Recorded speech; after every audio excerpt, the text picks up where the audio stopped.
პირველ რიგში გილოცავ გამარჯვებას, ძალიან ვისიამოვნე თქვენი ბრძოლით.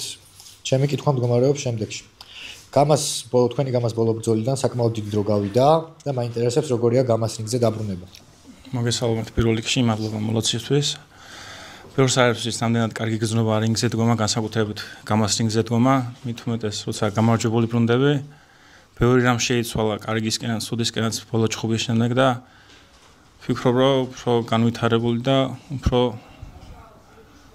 უკეთეს ფორმაში დავბრუნდები შემდეგ ბრძოლისთვის. იკა გამარჯობა, გილოცავ გამარჯვებას. გამარჯობა. ბურნუჩინას და შენ ჯერ კიდე მარტში უნდა გებრძოლოთ. რა განსხვავება იყო იმ და ამ მომზადებას შორის?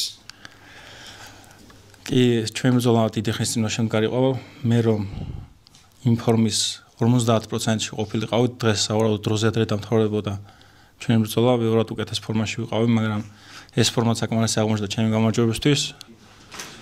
კარგი ბრძოლა იყო. დღეს ისტორია მე დავწერე, ხვალ შეიძლება სხვანაირად ყოფილიყო ჩვენი შედეგი. მე გმაყოფილი ვარ შედეგით მაინც. მადლობა ნიკა. ნიკა, შენი ამ ბრძოლით დღეს გაინაღდე, ასე ვთქვათ, საჩემპიონო ბრძოლა. რას ფიქრობ ბადოზე და როგორ ფიქრობ, როგორი ბრძოლა იქნება თქვენ ორ შორის? მე ნახე მისი ჩხუბები, კარგი მებრძოლია. ეხლა ცოტა ემოციებში ვარ. სახში უკეთესად დავალაგებ ჩემ ჩხუბს გადავხედავ. შემდეგ ვიფიქრებ უკვე მომავალ ბრძოლაზე აქამდე არ მიფიქრია, იმიტომ რომ კონცენტრირებული ვიყავი ამ ბრძოლაზე.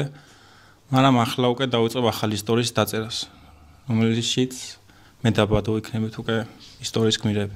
კარგი, მადლობა. და კიდევ ერთ კითხვას დავახმატებ. მიუხედავად ამ ზონაში საჩემპიონო ბრძოლისა, 93 კილოგრამში ჩემპიონი არის სლავა მარგიშვილი, რომელთანაც რეკორდი გაქვს 1-1. რას ფიქრობ, ხო არა ხვიდოდი მაგ ზონაშიც და ხო არ დაუპირისპირდებოდი სლავას კიდევ ერთხელ? საინტერესო შემოთავაზებაა. არ გამოურიცხავ, უბრალოდ ჯერ რაც შემია იმას გავინაღდები და შემდეგ ბრძოლებზე მე ვილაპარაკოთ. კარგი, ძალიან დიდი მადლობა წარმატებების სხვა ბრძოლებში.